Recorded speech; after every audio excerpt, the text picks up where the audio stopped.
En face de nous, c'est Takoume, la dernière île des Tuamotu. Une fois qu'on est au nord d'elle, les prochaines îles, c'est les îles du Désappointement et après les Marquises, dans 3-4 jours.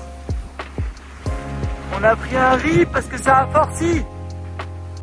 Nous voilà donc partis pour notre première grande traversée. Un moment redouté, attendu et envié depuis un bon moment.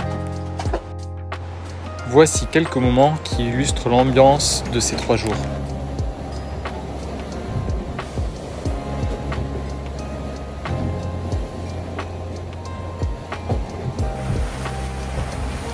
Fin de la première journée de nav avec Timothée aux commandes.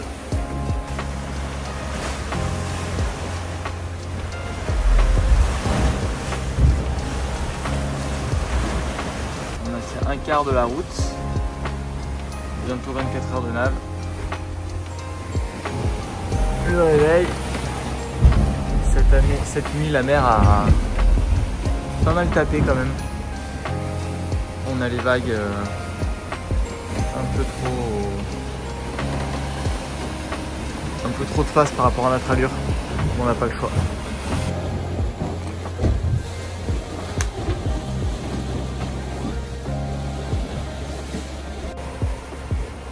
Fin de la deuxième journée en mer. T'as vu le coucher de soleil dehors? T'as vu Valentine le coucher de soleil?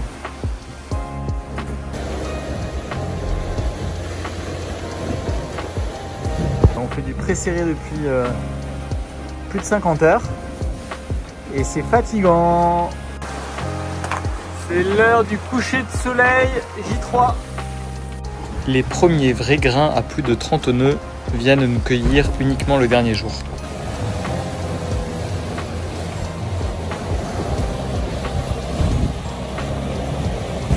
Putain, on va pas s'embêter, Marquis.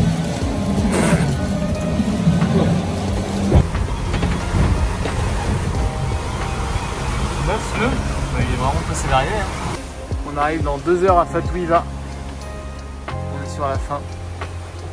Et c'est cool parce qu'on finit avec des moyennes de 7 nœuds et demi en ce moment. Mais par contre on arrive de nuit. Arrivé de nuit.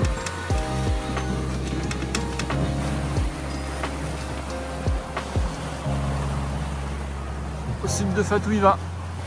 C'est bien, on a la lune. Nous allons finalement mouiller sous la pluie. C'est un paysage absolument sublime qui nous attend au réveil, la fameuse baie des Vierges. À peine sortis du bateau, des raimentas viennent nous accueillir.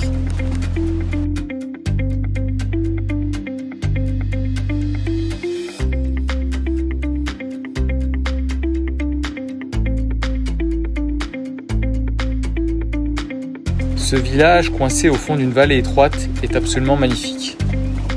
Bientôt, nous allons pouvoir nous dégourdir les jambes après ces longs milles nautiques.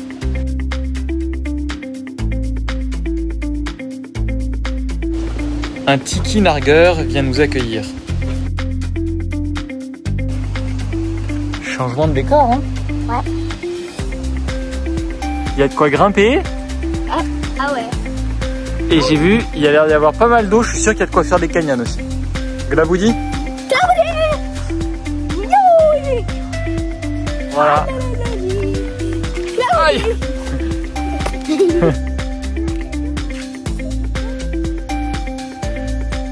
Ça va Timothée? Tu es en train d'être un futur papa? Nous nous faisons rapidement des nouveaux copains avec Elisa, Elena et Julien.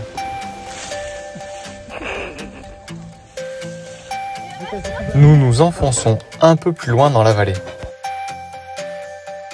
L'exploration des terres au-dessus du mouillage est à la hauteur de nos attentes.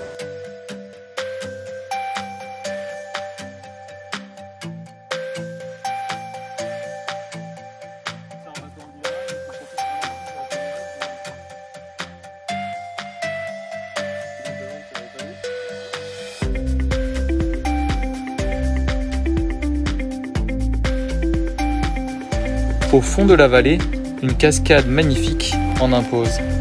Nous allons lui rendre visite.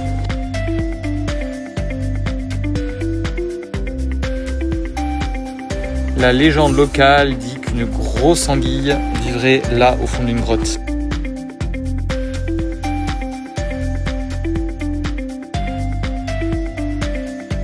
Omoa, le village un peu plus au sud, est également très accueillant.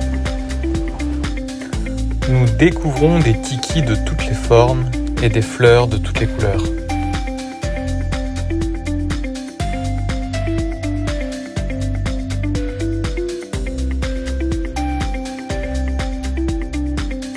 Aux Marquises, l'artisanat sur bois, sur pierre, sur os est une pratique réalisée par une grande partie de la population. Nous allons rencontrer les premiers artisans.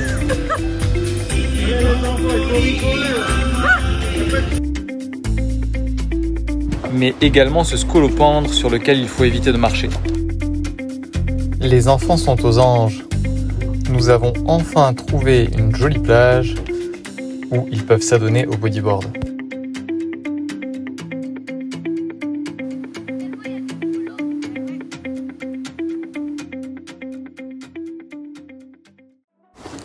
Et en nous baladant en annexe le long de la côte, je repère rapidement des choses qui peuvent m'intéresser. Je m'essaye sur quelques spots de psychobloc et rapidement, je m'aperçois que cela donne envie aux autres.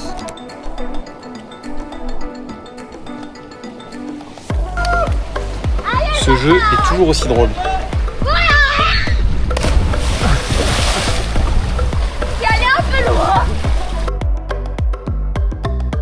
J'accompagne Timothée dans ses premiers mouvements,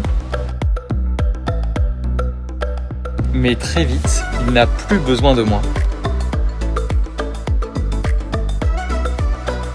3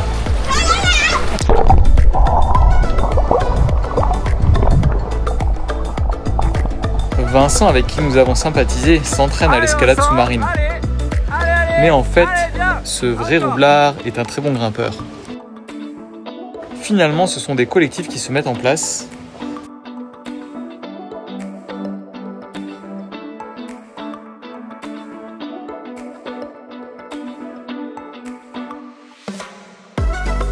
Et c'est vraiment trop chouette de voir que même les plus jeunes ont envie de s'amuser.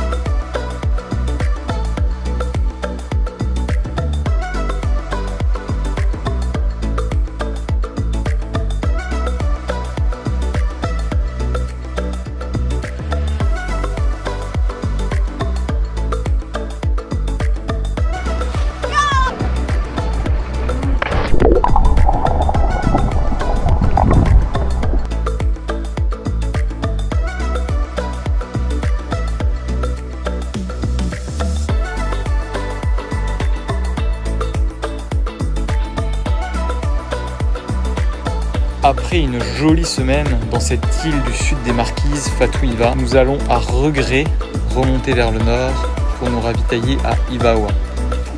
Traféo.